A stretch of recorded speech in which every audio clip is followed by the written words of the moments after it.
Mayor, marami pong nagtatanong ano bang ginagawa mo dito sa Davao. Magandang hapon po sa lahat nakikinig ngayon.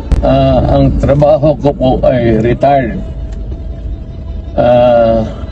Matagal ako nang wala sa Davao. For the 6 years that I was absent almost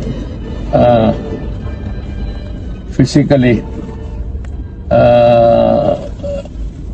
marami ng tinayo na mga building na matataas at nalilito na ako sa daan kasi of the changing landscape. So practice ako ulit at binibilang ko yung mga building dito sa Davao. Yun ang trabaho ko.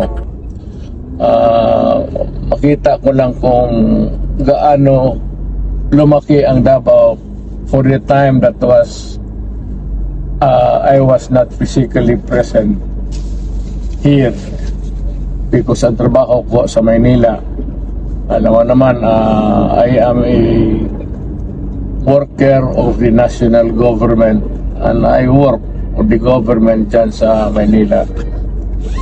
So ngayon retired na ako, tulog ko mahaba na.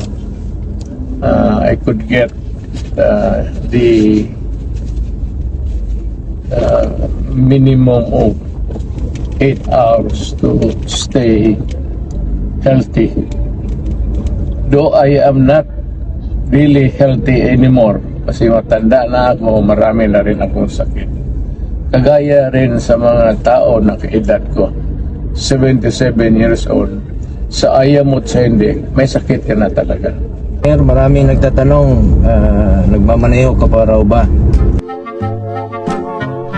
Oh, kasi it gives you alert. Buhay na buhay ako pagka humihirit sa motor. Tsaka Mayor, wag silang drive pag nakainom, baka Isa pa yan. mabunggo sila.